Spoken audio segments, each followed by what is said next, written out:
All right. Well, fun's over. Ask James about Lenny Poffo. That's his guy.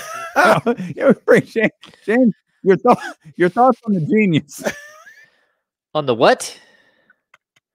Your boy Lenny Poffo. Oh. Don't mind us. Leaping Lenny? That's all I know. Lenny, that's right. There we go. Did I tell you? Do you know who Leaping Lanny's brother was? Isn't it Randy Macho Man? There you go. There you go. Come on, man. James is with us. Know what time it is? Stilo and Casey here on KIFM West Sacramento 98.5 FM KRXQ HD2 Sacramento ESPN 1320. Always live on the free Odyssey app. I said it. Say it again. This might be my favorite show ever. Is there a way we can fit OJ into the title? Let's just work OJ into the title. Well, yeah, the title is, we have 3 shows with OJ in the title. That's today's title. James, hey, before we get to the Kings and Spurs, I actually would like to bring James into that conversation we've had for the last 2 hours before we got to wrestling. Did everyone see the Kevin Durant clip last night? Oh, I don't think so. Did you see the? So you didn't see. So James, there's this clip of Kevin Durant and the Suns running out onto the floor, and 2 Dallas Mavericks fans. It's a probably 40-ish, 50-ish year old man and woman. I guess they yell, and the clip picks it up. What is it? Hey, Katie, you bitch. Is that what it says? They're the only ones there. Yeah. It's only them. There's no one there. And they're running out on the floor. Hey, Katie, you bitch. And Kevin stops and walks towards them. And he literally walks up to them and is like, what did you say? And they're trying to explain, and she's trying to get dap and like this high five. And Katie is like, you can make him out like, why did you call me a bitch though? Right. And he's talking to them. And you see them like, oh, it's love. Hey, and then my man goes, I host a podcast about sports. And Kevin walks away. And I guess they asked him, do you want us to throw them out? And he said, no. He said, it's fine. Just let them stay. Yeah. And I thought it's one of the greatest clips that encompasses fans and athletes in a single 15-second span. You think you can get away with anything until that 7-foot athlete is standing directly in front of you. Then you have a change of heart. Yeah, salute to KD for the way that he handled it. Because I don't know if I would have handled it. He could have handled it in a very, very different way, and he didn't. So salute to KD for that. But it's an incredible clip to see. James, when we're finished, you need to go see it. I would have been way more petty and just had them removed. Yeah, I think I would have had him tossed out too. Yeah, he did. And I don't even know if that's like, I salute him. Maybe that's better that he didn't. It's more of a teaching moment. It makes them look even worse because of the way he handled it. And I don't know if I would have handled it that way. It actually makes them look smaller. Mm-hmm. You did that. He called you on it. You had no response, and you only got to stay in that game because he said you could. Mm. Salute to KD. Fans are tough, man. Like, shout out to Kevin Herter guy who was having a great night last night. Oh, he had himself a night last night. We spent some time with him. Shut up, fake. You saw him like, yeah. As soon as the first one went down, it was like, hey, Kevin Herter guy is losing it. He's losing it down there. If people really do, like, in the middle of the game, they do a double take. Like, wait, what? Well, when he came over to see us, it's the funniest thing. I think the national anthem is being sung. This little boy walks up and he looks up and he is staring, trying to figure. And mind you, fake Kevin Herter's got a beer in his hands. He's got food in his hands. But full. Like he's got the ready to go. And but the kid is looking at him like, and then he wears like the tights and everything. I mean, that dude, he's fully 100% in on the bit. Oh, yeah. It was so great. It is great. So stuff. Tremendous. Very nice guy too. Yeah. Nice conversation. Awesome. Yeah. Awesome. James, I want to talk about Victor Wembanyama. We could do that later on in the hour. Your initial reaction last night when the buzzer went off and the Sacramento Kings beat the San Antonio Spurs by 5. Yeah, I mean, I think my reaction is, you can capture what my reactions are because I put them out in the 6 quick thoughts. Like, a win is a win. and we can delve into some of the disappointments of the victory. But this team needs to figure out how to win games, and that's it. And it doesn't matter if we were. I wouldn't feel any better if they played really, really well and lost. It would be a different show today from the insiders and from you. You guys here that if they lost, we would be lambasting these guys. But they won, so that's where we start the conversation with a victory, and then you can kind of go from there as to whether it was satisfying as a victory or again, we talked about it a little bit on the handoff, Damian. I think if you're a coach and you're the team's best player and you're going to have a practice like a couple of days ago and you're going to lay out like the keys to the second half, and they're so distinct and so specific, and we're going to push the tempo. We're going to get to the free throw line more. We're going to hit more free throws, and we're going to do a better job defending the three. And you come out in a game and your pace is like 101, so it's okay. But you get to the free throw line 14 times, which is not good. And you only hit 10 of them, which makes it even worse because you shoot 71%, which is like your season average. And then you let them shoot 11 of 25 from three, and that's 44%, which is even worse than what you're already allowing. And you're playing the team that's the worst in the league at 3-point shooting. That's where my concern lies, that if you can't get your basic 4 or 5 items that you put on the board, and that's going to be your focus of the second half, if you can't do those things against the San Antonio Spurs at home, what are you going to do against the Los Angeles Clippers Sunday in Los Angeles? And that would be my concern. So yes, it's the initial thing is, hey, good, you got the win. We can all breathe a big sigh of relief that the shows aren't just like cantankerous, and we're not talking about how break up the Kings, and like what do you do this offseason? Who gets traded? And we still got 27 games left. But you understand what I'm saying? Like it wasn't as satisfying as you would like it to be. Yeah, I completely understand that.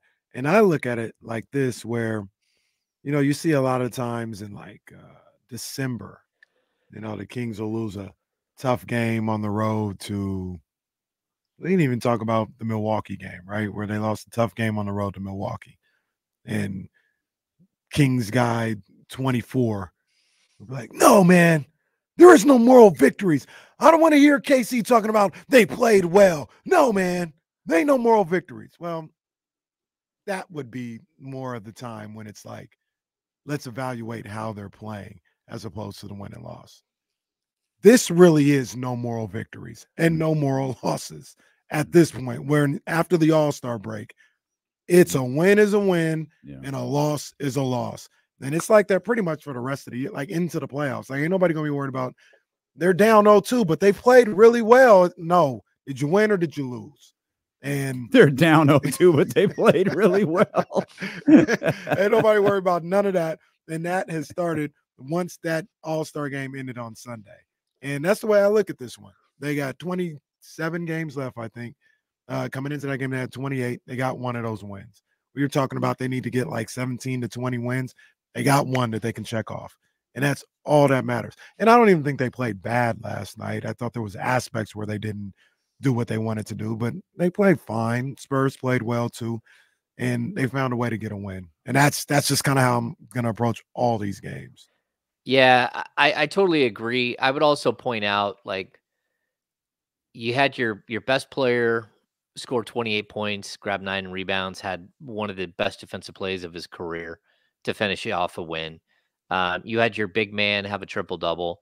You had Kevin Huerter hit his shots and go for 21. You had Malik Monk go for 21. You had even an off night for Keegan Murray. He still plays good defense and finishes with 16, but you barely beat an 11-win team by 5 points. And so there's still concern, but you still celebrate the win. You know what I mean? Like we can talk about all the good things that happen. This is like, that should be your sort of your roadmap to victory, right? for this team in the second half or in the last 28 games, your roadmap to victory is Fox scores close to 30, Domantas Sabonis puts up a 20-point triple-double, either Herter or Barnes scores 20, Monk scores 20, and then Keegan Murray 16, 18, 20. That would be your recipe for victory. And so you did it, you won. But I don't think anyone wants to throw a parade down J Street right now. I don't think you could have told those 17,000 in attendance last night. No, we might not have been going down J Street, but we would have went down I Street. Would have went somewhere. We was I. Yeah. Would have went somewhere last night. I don't think, partly because of the direction that this show took, I don't think we've given Domantas Sabonis enough love for what he did last night. I don't think we've given Domantas Sabonis enough love for what he's been doing. He went up against, the next big thing, so to speak, and he went up against the guy who it just looks like it's impossible to get a shot over. And stop me if you heard this one before, James. He finished the game with a triple-double. He finished the game with a triple-double on 11 of 15 of shoot. In that situation, under those circumstances, Domas finished with 11 of 15 shooting, 22 points, James. And I know virtually everyone who spoke to you guys last night had something to say about the way Domantas Sabonis is playing. Yeah, I mean, I thought it was really interesting. You missed the part where he was doubtful coming into the day that he was totally sick, and that he missed went the out part where James was feverishly trying to get this information out to Kings fans. For real.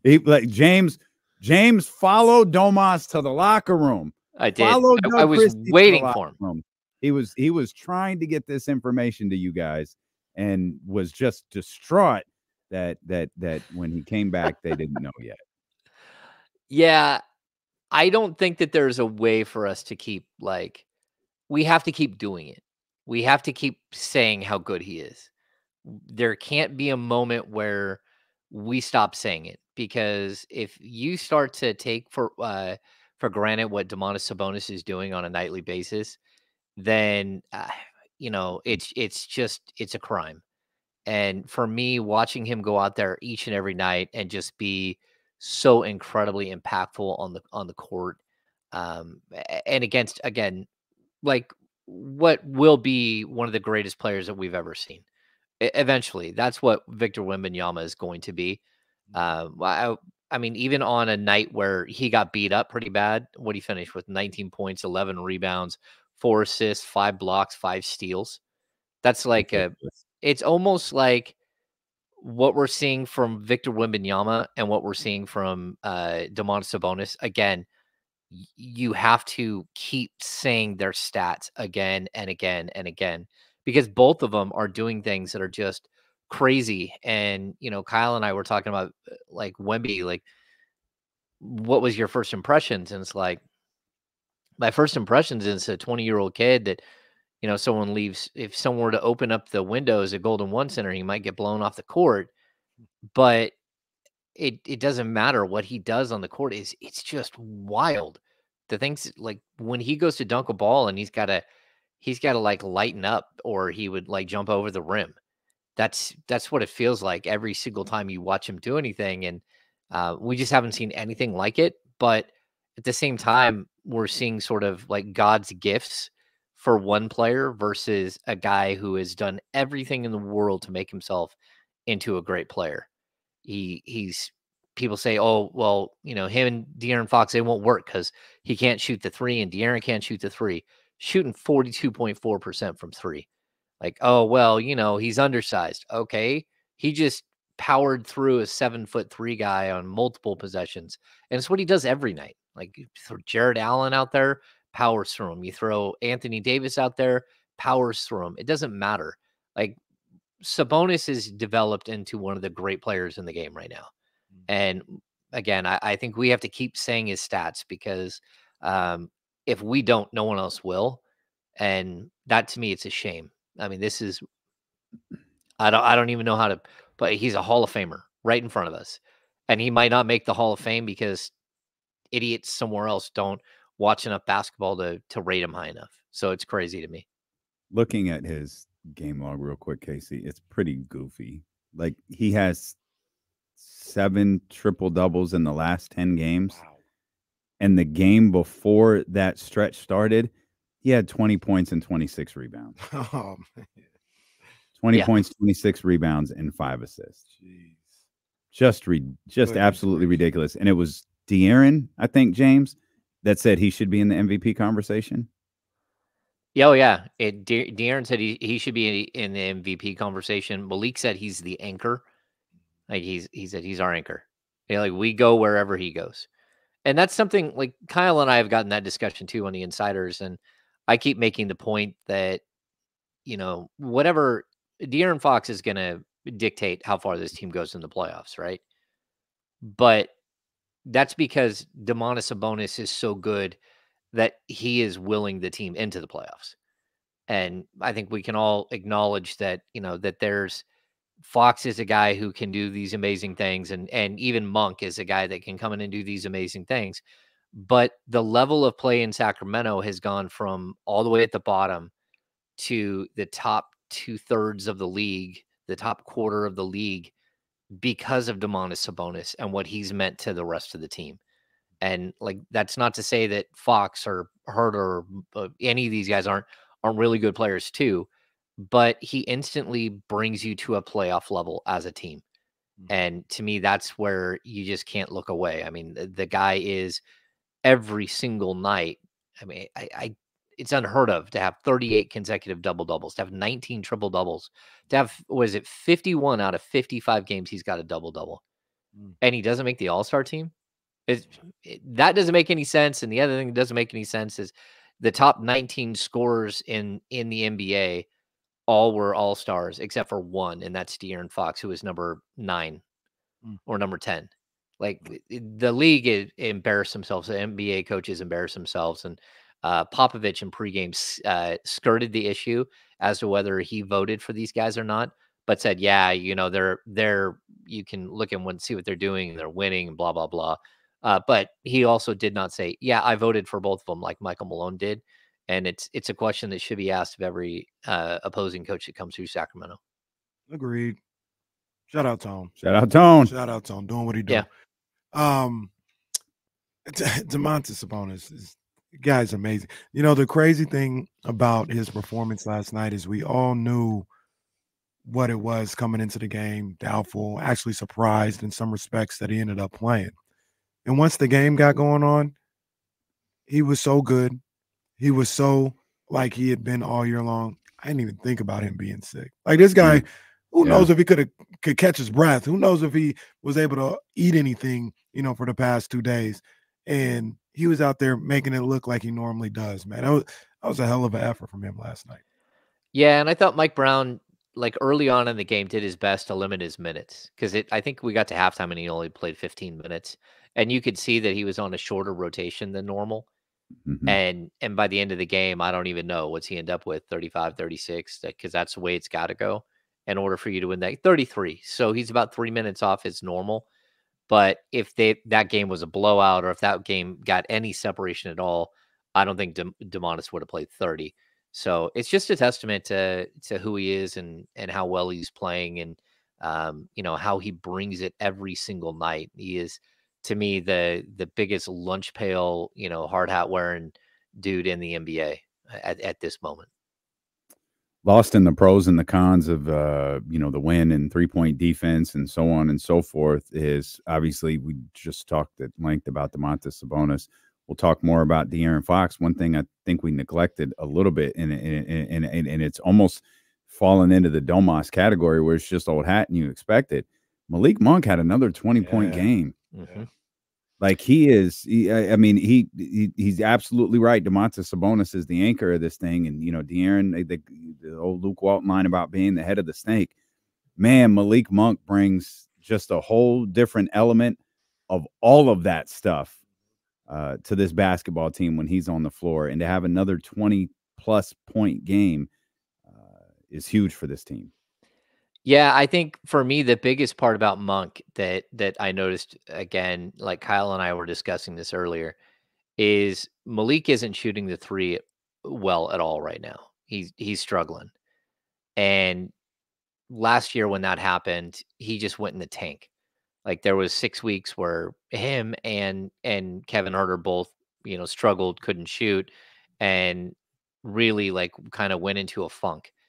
And hat tip to Monk because he's realized that, he might not have like the freshest legs right now, but like you can go back, I think it's like 14 games or something where you can see that that doesn't matter at this point. Like he knows what the task at hand is. He knows the task is to will his team to victory as much as he can. And like to me, it's been really remarkable to see a player who, doesn't always he's a mistake player. He's a guy that can make some that doesn't always like make the perfect basketball decision. He can But be in an this adventure, James. He can be Yeah, an adventure. he's an adventure, but like again, over his last 19 games, Monk is shooting 28% from 3, but he's averaging 16 points and he's averaging 45.9% from the field. Like he figured it out. And he figured out that he can't be irresponsible in those moments and he can't just like throw caution to the wind and keep throwing up threes and shoot himself out of the slump or whatever it might be. He actually has to play the game the right way, and I just think it's the maturation of Malik Monk is really fun to watch. Like, and I hope he sticks around because this is the perfect role for him. And he can play more and more and more minutes, especially if the Kings eventually do some different things with that shooting guard and small forward position. But this is a guy that could easily average over 30 minutes a game coming off the bench, and just he changes everything, changes the complexity of the game when he's on, and his energy and his second half play last night. What do you have, 14 in the second half? I thought he was tremendous. It's some big time shots too. Mhm. That shot.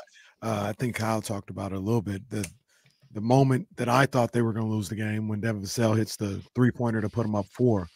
Malik Monk, he's the one that got the ball, came down the court, hit the little floater, little 14-foot floater to get him within 2 to set up De'Aaron's 3. That's the whole point is you have a guy like that. You have a guy that's like, don't worry, we're here. I'll go get us a bucket real quick. And then Fox and Sabonis can do what they need to do as well. But I'm here. You can trust me. And just a big time player, man. Yeah, what I like about him too is he's raw and he's honest. Yep. And like we joke with him in the locker room. We wait while he gets dressed, and he's sitting there doing his thing. Getting his jewelry on. He's got bracelets and necklaces, and he usually says, "Oh," he literally like, "Oh, f you guys, I'm not going to talk tonight." But he doesn't say f, and he does it almost every night. And I came in the locker room last night. I'm like, "Hey, Malik, tell us to f off yet?" And they're like, "Nope, not yet." And Malik's like, "You guys talking about me back there?" And I said, "No, I was just wondering if you told us to f off yet, or if you're gonna like hang out and talk to us." And he started laughing. I mean, he's just a good dude. Like he's just playing. He's having a good time with us. But then when he talks, it's very honest. Like he said last night, not only did he call Domantas the anchor, but he also said, like, look, we got to stop playing down to the competition. Like that's did who say that. we've been. We've Yeah. been that player, that team all year long. We've been playing down to the competition, and we got to figure that out. And it's like, okay, that's good to hear. Because a lot of players won't say that stuff. They won't say the stuff that's obvious to everybody in the room, but might not be something that the players want to say and put it out there. Since that weird 2-week stretch where Malik was really struggling, he scored 20 points in 7 of the last 9 games. One of those games he scored 18, and the other one was he scored 6 in the win versus Denver. So that's the stretch that he's on right now, 20 points per game since that weird 6-7 game stretch where he just was not playing well. We'll come back. We'll talk more with James Ham about the game last night. We'll talk about De'Aaron Fox. We'll get James's thoughts on seeing Victor Wembanyama for the first time and what he means for the league. That's coming up here as we wrap things up for the week here with our insider James Ham on Sacramento Sports Leader ESPN 1320.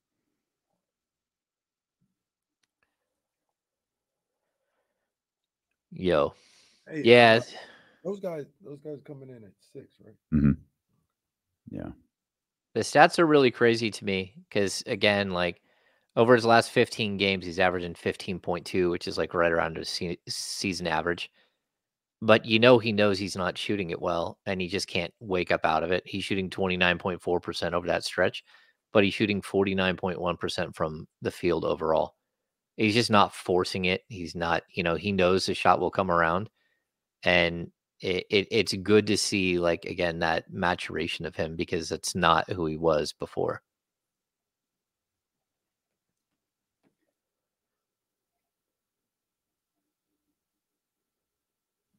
Oh.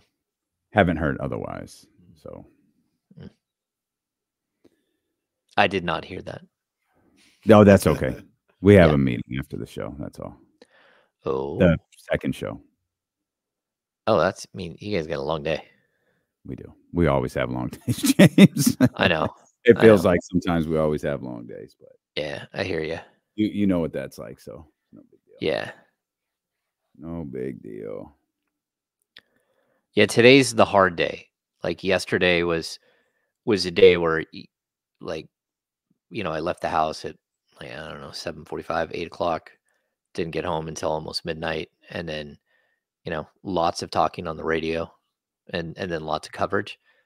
But it's the day after where you're trying to recover from that. Like, just like the mental fatigue, body saying no, that kind of stuff. Yeah, man.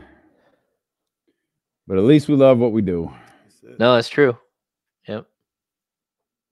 I've always told the wife, the second I don't love it anymore, I won't do it. Yeah. Yeah, it's too hard on your body. It's too hard on everything else.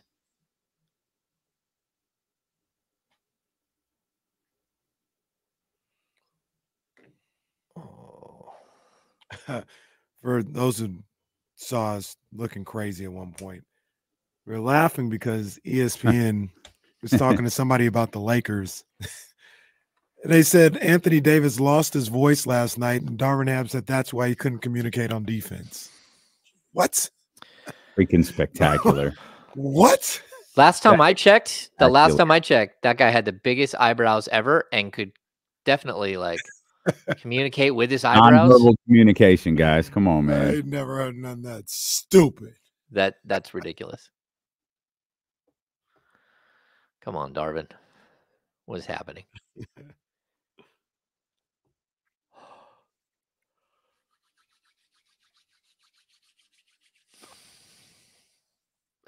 That's funny.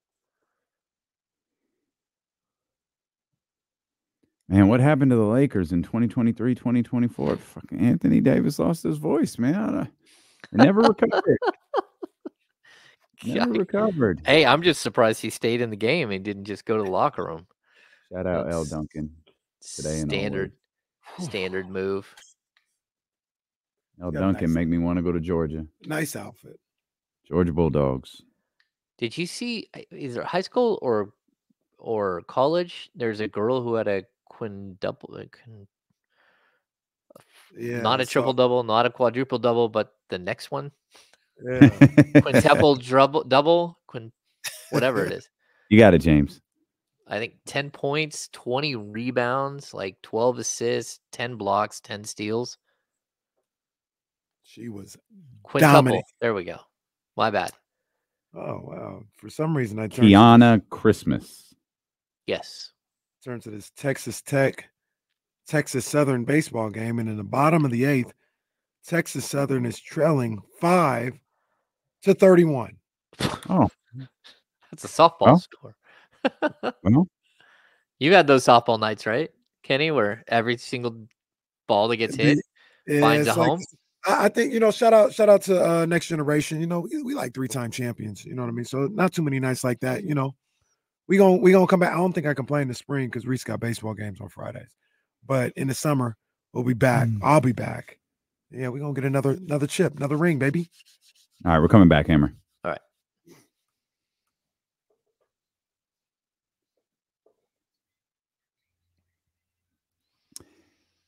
Hey, I don't want today to pass. I don't know. It's not really news, but like DeMarcus acknowledged his career. Like he you know, there's something to an NBA player acknowledging, like, yeah, hey, it's over.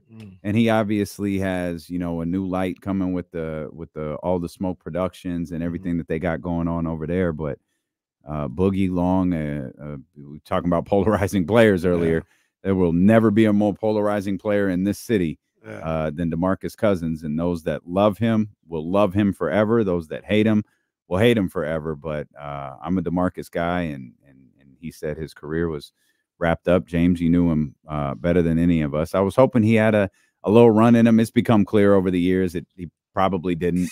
But yeah, I'm excited to see what's next for Boogie. Yeah, I mean, I think he's gonna go back overseas and play a couple more times. Like he did a 10-game or 10-day stretch in, I think it was in South Korea or China over the last couple, like earlier in January, and I think he had a really good time. He was appreciated. Fans, you know, mobbing him everywhere, like got the full experience. And so I wouldn't doubt that he does that a couple more times where he goes and plays. But I think it's an acknowledgement that like the NBA, I don't think the NBA has passed him by. I think the NBA has decided not to sort of play in that water anymore. And this is always like again, I've known DeMarcus since he was a super young guy, like 19 years old, and you know, covering him from day one was very difficult. He got better as time went on, and he grew up, and but there was always like this idea that he had that he was going to do it his way, and I kept telling him like, hey, you can do it your way at 19, and but your way at 19 and your way at 25 and your way at 26 or 28 should be different because you're going to mature, you're going to grow. And at the end of the day, I think, you know, a lot of you kind of, it's hard to shake your reputation. And there's also a point where your body and your productivity aren't at the same level that they used to be. And, you know, there's sort of that pie chart that like how much people will put up with, and they'll put up with a certain amount because you're this good, but once you're not that good, you know, there comes a breaking point. And like I really do hope that he has a great post NBA career. I'm surprised he's never got like another phone call to bring him back into the league, even after, you know, playing for teams like the Bucks and playing for teams like Denver over the last couple of years. But you know, again, he did it his way, and his way wasn't always the easiest. Yeah, man, I love Boogie, man. I love Boogie. Part of me is sad that this is the reality, but part of me is happy for him to be at peace with it. Yep. You know, get to a point where he's like, "Hey, That's man, tough. I agree. I Yeah. agree. And you know, I'm okay with where I'm at. I'm doing different things in my life, and I can't wait to see what's next. I think I don't know how they do it. There should be some acknowledgement in the Golden One Center, at the Golden One Center, at Doak, whatever you want to do, of DeMarcus Cousins. I don't. The closest thing I would say retire the number, but he never made the playoffs, so they might not do that. Mitch is kind of close. Mitch got in there the one time, but other than that, Mitch never really, his teams didn't win either. But maybe they say the one time he got into the playoffs is what got his number retired. But I don't know if you start a wall of fame, a ring of honor, if you want to retire the jersey. I'm all for that. But I think in this franchise, there's got to be some acknowledgement of DeMarcus Cousins' time. Yeah. Okay. So a couple of things there. Number one, I do know that he was at All-Star Weekend and was invited by the Kings to the Kings brunch. Was there with Brad Miller and Vivek Ranadive, took pictures. So I'm hoping that they can mend some fences and that everything, you know, they kind of bring him back in the fold as far as like a guy who can walk in the door like Vlade does and sit courtside. If he I love so that picture chooses. so much, by the way. The picture of Brad and Vivek and DeMarcus, because DeMarcus looked like $1 million and Brad looked like the money you find folded in the couch. like Brad was just here for the vibes. Like, Brad was in the building last night too. Brad is always in the building. He is. Well, remember that Brad, that's Love it. Brad Miller. Yeah. That's his other home is Indiana, Brad. So Oh, I didn't know that. Yeah, okay. yeah, it makes sense. I mean, he played for Indiana for a long time, and him and George Hill, like they love to go duck hunting and all that stuff. Like he's an outdoorsman, so it makes sense that the He Brad was once there. pulled up to the practice facility with something he caught while hunting in the back of his truck. I don't think he caught it as much as he Or shot and killed yeah, it, right. and it was laying dead in the back of his truck. Well, But go ahead. no, that's probably the proper They way just to did that on the explain way what to it is. practice, huh? Yeah, just it showed up, practice, had the antlers sticking out of the truck. Yeah, like look, I think that there should be a moment Nobody where wondered whose DeMarcus. truck it was. Yeah. We're going through the 100-year celebration of the Sacramento Kings right now, right? Well, not of the Sacramento Kings, of the Kings franchise. Kings, This is yeah. the 100 year, and we've seen. I mean, it's kind of sporadic when they do it, and they've only brought a couple of players in. So we saw Mike Bibby come in, but of course he works there and got a jacket. We've seen some other. Oh, Mitch Richmond came through and got a jacket. I would like to see DeMarcus come through and have a moment with the crowd.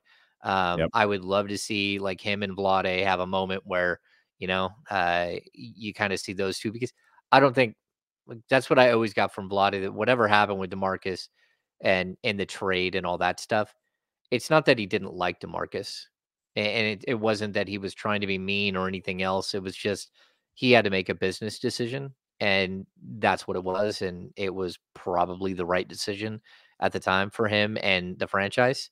And it was tough, but at the end of the day, you got to make tough decisions. But I would like to see DeMarcus come back in and let the fans, hopefully no one would boo. But there are people that don't like him So that's here the and there. funny thing. The Golden One Center didn't boo DeMarcus Cousins. Mhm.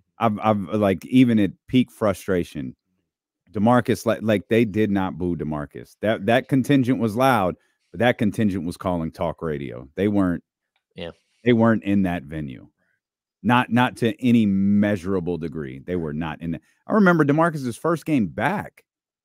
Yeah. Come on, man. Yeah. Nah, this city loves that dude. Absolutely, man. Those paying fans love that dude. I'll say that for certain. I think, man, I think they should start a Ring of Honor, man. Guys like Cousins, guys like Mike Bibby, because I don't think Bibby's 10 is retired. It's not. I've always liked the Ring of Honor, because that's where I think you incorporate Tisha and you incorporate Yolanda and the Sacramento you don't Monarchs. have the pressure. I think there's a lot of pressure in saying this number's always going to be retired. Like, you can honor somebody and have them live in your arena without getting rid of the number. You know what I'm saying? You could do a Ring of Honor. Sure, there may be guys, like, I think when it's all said and done, Fox and Sabonis are jersey retirement guys. Like, I think the numbers will be retired.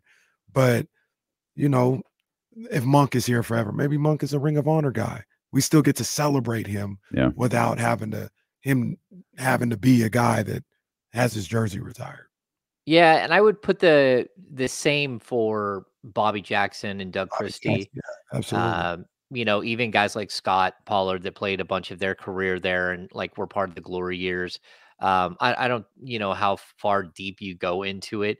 But kind of like the same way I talk about Sabonis, like watching DeMarcus Cousins play on a nightly basis was a gift. Like he's one of the most talented players we've ever seen in the league. And he's a groundbreaker. He truly is, and he'll never get his due for the way that he transformed the center position, where all of a sudden it's okay for a 6'10", 6'11" guy to break out and start dribbling the ball down the court. It just wasn't something that happened all the time. Not a true center doing it. And he did help revolutionize the game. And he's the sort of the first player that we see that becomes Anthony Davis and Karl Anthony Towns and now Domantas Sabonis, all of these guys that are allowed to do so much more. And a lot of it was started with Cousins, because we're coming out of like the Dwight Howard era.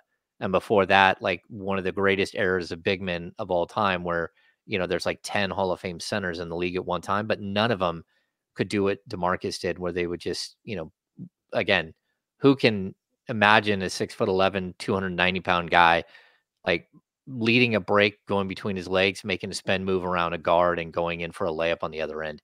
Just absolutely tremendous what we were able to watch here in Sacramento.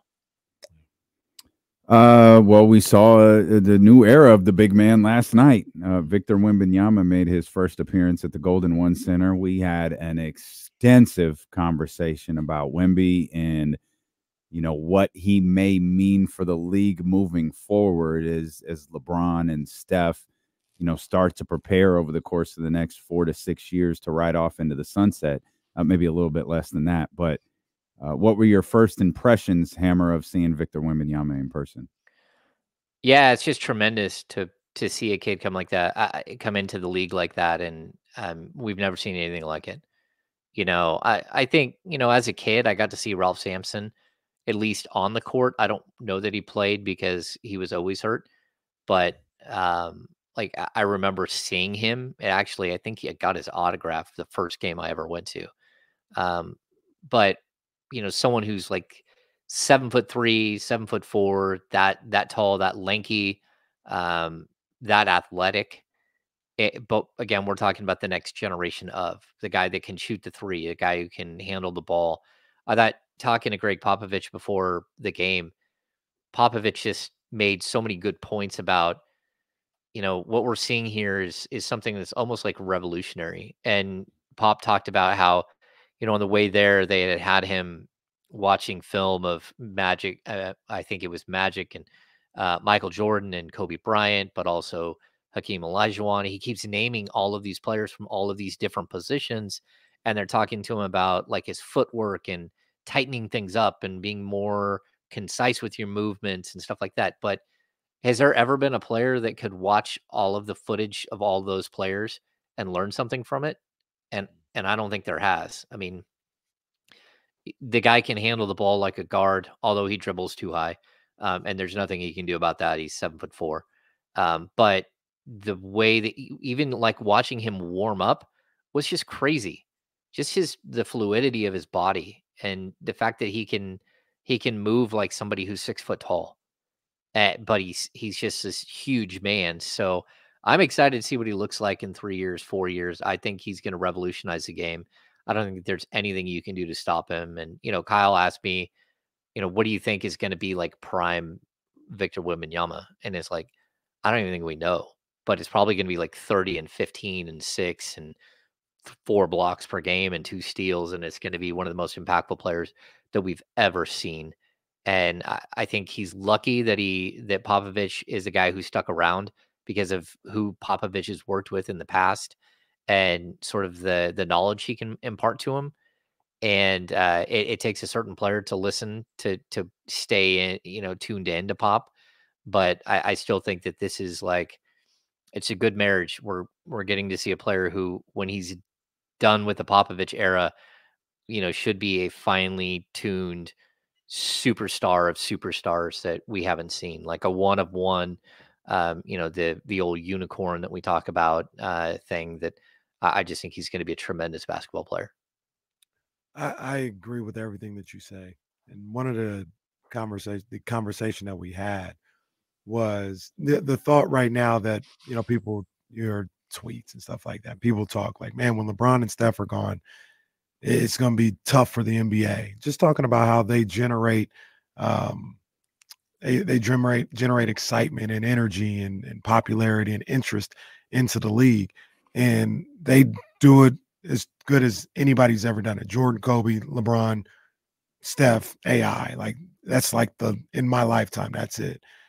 Do you think Wembanyama has what it takes to check that box? We know he's going to be a great player, but is he going to be somebody that, how do I put it, people care about enough to like watch on a daily and care enough to have 4-hour sports debates on? Like, for instance, I don't think Jokic is that guy. That doesn't mean he's not one of the greatest players I've ever seen and will be there. But is anybody emotionally invested in whether Jokic wins or loses? Like the way they are LeBron and Steph? Like, where do you think Wemby might land on that? Yeah, I mean, so I think when we watch Spurs players, we instantly start attaching them to the stars of before. So of David Robinson and of Tim Duncan, he's not going to be, I don't think he's not going to be like Tim Duncan. He's going to be more vocal. He's going to be flashier. And like already what we're seeing, and I think that that's where, like if you don't appreciate Tim Duncan, it's because you don't truly appreciate like the fundamentals. The big fundamental was exactly that. It was like so fundamentally sound and great because he just, like Sabonis, brought it every single night and was so concise in who he was. Wembanyama is going to be great because, like, not to disrespect Tim Duncan, because he can be so much more. He can be a guy who could win a slam dunk contest. He could be a guy who could win the 3-point contest. He's like the potential for not just to be one of the, the top like 50 players of all time, but if he reaches his potential, we're talking like top 5 player of all time. Like that's where he could fall as a player. And so I don't think he's going to have a problem being the next generation. And I think there are other players who are going to be right there alongside him. We just don't know who all of them are yet. I can't wait for like year 3, year 4 of Chet Holmgren versus Victor Wembanyama in battles. Like that's going to be just spectacular basketball. And, so yeah, I think the league is in a perfectly fine spot. I would say this too, Kenny, sort of a little bit to your point. The NBA has always done this. They've always created stars, and then they push their stars so heavily on us that we can't look away. And when those stars age out, it's part of the reason why it becomes so difficult for fans to like, what's next? What's next? It's because, long after they should have not been like way out in front of everything and been like the beacon of the league has made it so they still are. We still watch them on TN. What was the Warriors were on TV, something ridiculous last year or the year before, like 46 times. But Steph's still a needle mover, though. Even if the Warriors aren't, I'd argue Steph is still a needle mover. Well, no, and I totally agree. But the basketball isn't good. Yes, he is, but that team is the 9th or the 10th seed in the Western Conference right now. Like the league doesn't let us move on from the players until the league is ready for us to move on. And really, it's almost like they wait for a guy like Victor Wembanyama to be great. Like, hey, LeBron, we need you to be LeBron for 2 more years, and then we're gonna retire you, and we're gonna put in the other dude. But we need you to hold out just a little bit longer because we're gonna keep pushing you out there as like our guy until we can't. But that's been the NBA forever. It's not the NFL. It's not Major League Baseball. Like the NBA is very specific in the way that they hone in and worship their stars and promote their stars. That's for a multitude of reasons. And now we're on the verge of launching another 4-hour conversation here. But one, Major League Baseball doesn't have a star. They can't even participate in this conversation. NFL doesn't like having stars. They want the Chiefs to be the star. Yeah. The Cowboys to be the star. They don't want Patrick Mahomes to be the star. They don't want Tom Brady to be the star. They wanted their logos to be the stars. And in the league, it's in the NBA, James, I feel like it's a chicken or the egg question. If you put on the Golden State Warriors for Steph Curry and people are still watching, the league is essentially giving people what they want to see. The same is true for LeBron James, regardless of, there being better basketball. Like, I'll speak from a viewer perspective. I don't want to watch the Denver Nuggets. Yeah. Like, I'd rather watch the Golden State Warriors. I'd rather watch Steph. I'd rather watch LeBron. Hell, like this year is not the case last year, years past. I'd rather watch Oklahoma City. I know Denver's good. I don't want to watch them. They don't intrigue me. But I still want to see Steph Curry. We got home as soon as the game, I flipped over to watch. The game was over. Steph wasn't even in the game no more. Let me see what Steph and LeBron are doing. Well, they wasn't doing nothing.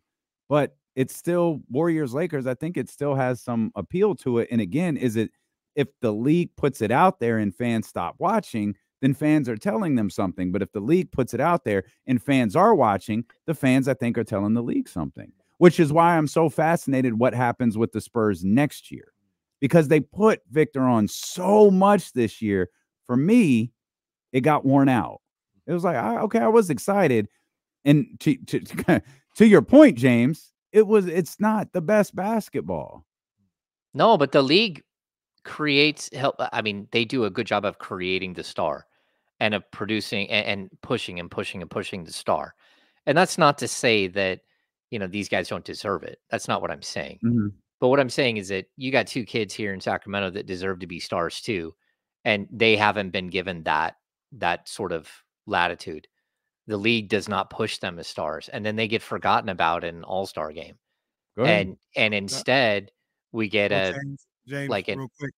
One of them has the NBA blocked on on his phone. What? We talked about this. We think De'Aaron has everything. We don't think he's interested in being on that. He has that everything. He has everything it takes to be a face of the NBA, except the actual want to do it. Yeah. No, I get it. I get it. But, again, they're pushing aging stars even at this All-Star weekend.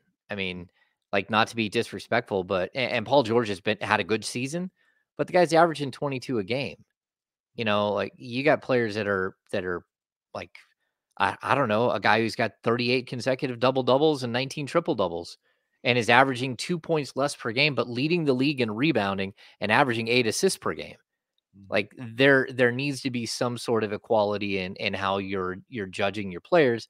And again, it's a star-driven league, and they love to produce their stars, and that's why they will continue to be great and continue to do this. To be as successful as they have been. But sometimes it doesn't really feel all that fair. Don't miss out on all NBA. That's all I care about. Don't miss out on all NBA for those guys. Hey, real quick, I just want to get this in before we wrap up. Did you have anything else to say about that? Yeah, we go for a whole other show at this point, but no. Yeah, he wants to brawl. We had No. We've got an update from Mitch. He tweeted me. Oh. And he said he lived in Tarzana in the mid-'80s. Well, that's a callback. Do you want to explain that for those who might have just be tuning in? Mitch called in and was a GOAT like he always is. Yep. The GOAT, not a GOAT. This was a Hall of Fame call for Mitch today. And we wondered afterwards, like, has Mitch even been to California before? He tweeted me to say, I lived in Tarzana. He said, I lived in Tarzana in LA in the mid-'80s. That was way too coherent to be Mitch, but that was a solid attempt at an impression. Solid attempt at an impression right there. LA Mitch. LA Mitch. LA Mitch. Tarzana Mitch, clearly. Okay, Tarzana. Yeah. Man. Yeah. All right. This seems like the perfect time for us to leave. This might be our best show of all time. No, this was what did you say the title of the show was again? The title of today's show is, we have 3 other show titles with the name OJ in it. So this will be our 4th after that. I love this. I love this so much. Appreciate you guys for tuning in. James, always great to have you. Great to have Kings basketball back. We will be back